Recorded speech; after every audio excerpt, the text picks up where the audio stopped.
उस जंगल में बहुत से जानवर खुशी खुशी अपना जीवन व्यतीत करने में लगे हुए थे। उस जंगल का राजा एक शेर था, जो कि एक बड़ा ही ताकतवर शेर था। वह अपने पूरे जंगल की बहुत ही दिलो जान से रक्षा किया करता था और बस इसी तरह से सभी का जीवन उस जंगल में बीत रहा था। साथ ही उस जंगल में एक खूंखार भेड़िया भी रहा करता था। वह बड़ा ही क्रूर और दुष्ट किस्म का था। वह जब चाहे जानवरों का शिकार कर लेता था और उन्हें मार कर खा लेता था। इसी वजह से जंगल के सभी जानवर उस भेड़िए से बहुत परेशान थे।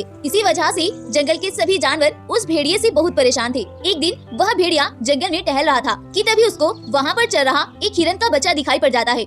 उसे देखते ही उस जालिम भेड़िए के मुंह में पानी आ जाता है और वह मन ही मन बोलता है, वाह, यह कितना सुंदर बच्चा है। इसका मांस तो एकदम मुलायम और स्वादिष्ट होगा। चलो जल्दी से इसको खाकर अपना पेट भर लेता हूँ। ऐसा बोलकर वह तुरंत ही उस हिरन के बच्चे की तरफ दौड़ पड़ता है। लेकिन तभी वहाँ पर उस बच्चे की माँ दौड़ती हुई पहुँच जाती है और वह उससे बोलती है, अरे अरे भेड़ी भाई, रुको, मेरा बच्चा अभी बहुत छोटा है, तुम्हें उसको नहीं खाना चाहिए। इतने छोटे बच्चे को खाकर तुमको कुछ हासिल नहीं होगा। तुम चाहो तो मेरा शिकार कर लो, लेकिन मेरे बच्चे को जाने दो। भेड़िया हिरन की बात सुनकर उससे बोलता है, अरे नादान हिरन, क्या तुमको मालूम नहीं है कि एक बार मैं जिस जानवर को शिकार के लिए पसंद कर लेता हूँ तो फिर मैं अपना इरादा कभी नहीं बदलता। मैं आज ही इसका शिकार करूंगा और अभी करूंगा।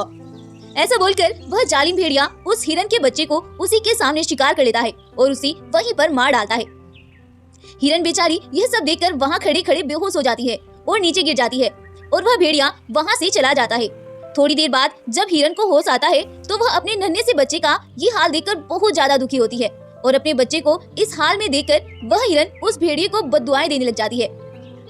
जैसे ही वह हिरन उसे बद्दुआएं देती है तो तुरंत ही वह भेड़िया एक दानव भेड़िए में बदल जाता है। लेकिन तभी तुरंत वह अपने असली रूप में आ जाता है। जैसे ही रात होती है वह भेड़िया एक दानव भेड़िए में फिर से बदल जाता है और जंगल में निकल जाता है और वहां पहुंचकर वह जंगल के कई जानवरों का शिकार कर लेता है। अगली सुबह होती है और वह भेड़िया खुद को अपनी गुफा में पाता है और सोचने लगता है कि आखिर उसको हो क्या रहा है। और ऐसे ही सोचते हुए उसको शाम हो जाती है और अब बस कुछ ही देर में रात भी होने वाली थी। और रात होते ही वह भेड़िया फिर से एक दानव भेड़िए में बदल जाता है और जंगल में भाग जाता है। और जंगल में जाकर फिर से वह कई जानवरों का शिकार कर लेता है और उन्हें वहीं पर मार कर खा जाता है। और ऐसे ही कई दिन बीत जाते हैं। जैसे ही सुबह होती है और जंगल के बाकी जानवर ये सब देखकर बहुत ही ज्यादा परेशान थे। साथ ही जंगल का राजा बगीरा भी जंगल में हो रही मौतों से बहुत परेशान आ गया था। वह बस किसी भी तरह से जंगल के जानवरों की मौत के पीछे की वजह को जानने की कोशिश में था, लेकिन उसको कोई भी सुराग नहीं मिल रहा था। वह ये सब सोच ही रहा था कि वहाँ पर एक रंगीन शेर आसमान से उतर कर आता है और वह बोलता है, अरे राजा बगीरा, मेरा नाम शिम्बा है और मैं एक जादुई दुनिया का राजा हूँ और पीछे कई दिनों पहले मुझसे एक भूल हो गई, इसीलिए मैं तुम्हारे जंगल में आया हूँ ताकि मैं अपनी इस भूल को सुधार सकूं। उस जादुई रंगीन शेर के मुंह से ये सुनते ही वह बोलता है, अरे सिम्बा महाराज, बताइए आखिर क्या बात है? आप मेरे जंगल में कैसे अपनी भूल को सुधार सकते हो? अरे बगीरा, दरअसल हुआ यह था कि तुम्हारे जंगल के एक भेड़िए ने कई दिनों पहले एक हिरन के बच्चे का शिकार किया था, जिस वजह से उस हिरन ने उसे बद्दुआओं का शराब दिया था कि वह हमेशा परेशान रहे और दर बदर भटकता फिरे। लेकिन मेरी भूल की वजह से उसको वह शराब नहीं मिल पाया, बल्कि वह और भी ज्यादा शक्तिशाली हो गया है। और जो ये तुम्हारे जंगल में रोजाना रात को मौतें हो रही है ना, इन सब के पीछे की वजह वह भेड़िया ही है। बगीरा जैसे ही जादुई रंगीन शेर के मुंह से ये बात सुनता है वह तो हैरान हो जाता है और बोलता है, तो फिर महाराज, अब हमें क्या करना चाहिए? कैसे हमें उस दानव से छुटकारा मिलेगा? इसका इलाज है मेरे पास। बस तुम मुझे उस भेड़िए की गुफा पर ले चलो, तभी मैं उससे वह वरदान छीनकर उसको उसका शराब लौटा दूंगा और फिर वह जंगल में किसी को भी परेशान नहीं कर पाएगा। ऐसा बोलकर रंगीन शेर सिम्बा और बगीरा दोनों उस भेड़िए की गुफा की ओर चल देते हैं और कुछ ही देर में वह दोनों उस भेड़िए की गुफा पर पहुंच जाते हैं। वहां जाकर वह जादुई रंगीन शेर उससे बोलता है, ओए जालिम भेड़िए, तुमने जंगल के जानवरों पर बहुत अत्याचार कर लिए, आज तुम्हें उसका फल जरूर मिलकर रहेगा। ऐसा कहते साथ ही वह रंगीन शेर उस भेड़िए से अपनी शक्तियों के बल पर वह वरदान छीन लेता है और उसे एक शराब दे देता है, जिससे वह जालिम भेड़िया एक छोटे से हिरन के बच्चे में बदल जाता है। ऐसा करते ही वह जादुई रंगीन शेर अपनी दुनिया वापस लौट जाता है और अब वह भेड़िया दर दर भटकता और अपनी जिंदगी को तरसता था और बस इसी तरह से उसका जीवन उस शराब की वजह से बीत जाता है और सभी जानवर उस भेड़िए की चालबाजियों से खुद को सुरक्षित महसूस करते हैं और उसे देख देख कर हमेशा हंसते हैं। और इसी तरह से रंगीन शेर अपनी भूल को सुधार कर उसको उसकी गलती की सजा दे देता है। तो दोस्तों, इस कहानी से हमने सीखा कि अगर कोई किसी के साथ बुरा बर्ताव करता है तो एक ना एक दिन उसके साथ भी वही अंजाम होना तय है। इसीलिए हमें हमेशा लोगों के साथ अच्छा सलूक करना चाहिए और खुशी खुशी सबके साथ जीवन गुजारना चाहिए और कभी किसी को बिला वजह परेशान नहीं करना चाहिए।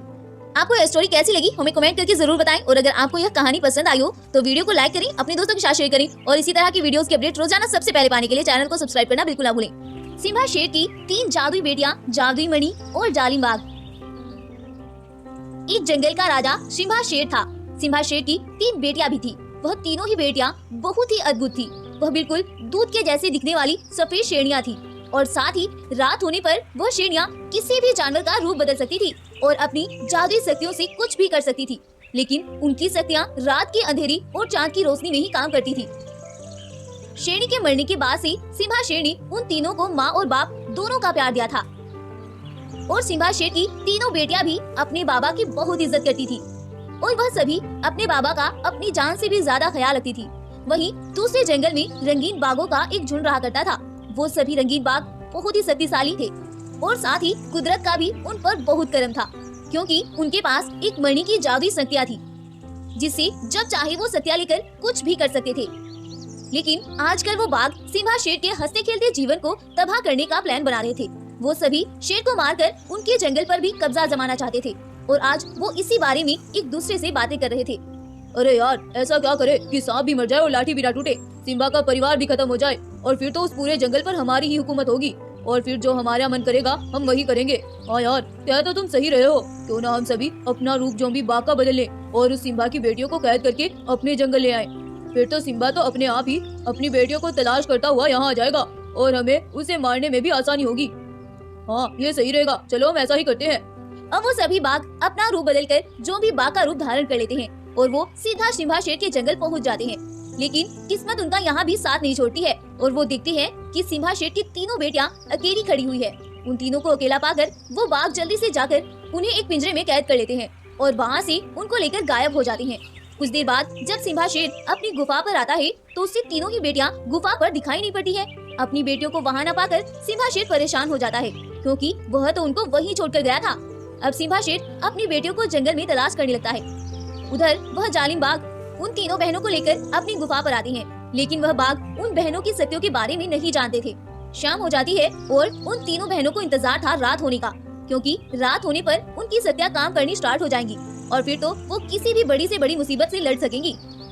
रात होती है और वो सभी बाघ अपनी सारी शक्तियां उस मणि के अंदर रखकर सो जाते हैं, और फिर वह तीनों बहनें अपनी शक्तियों से उस पिंजरे को वहाँ से गायब कर देती हैं और पिंजरे से आजाद हो जाती हैं। अब वो तीनों बहनें अपनी शक्तियों से एक हाथी रूपी शेर में बदल जाती हैं, और अपनी जादुई शक्तियों से उन सभी बाघों को एक पिंजरे में कैद कर देती हैं। अपने आप को पिंजरे में कैद देखकर वो बाघ भी नींद से जाग जाते हैं, लेकिन अब तो वो कुछ भी नहीं कर सकते थे, क्योंकि उनके पास तो उनकी जादुई शक्तियां भी नहीं थी, क्योंकि वो भी उन्होंने उस मणि के अंदर कैद कर दी थी।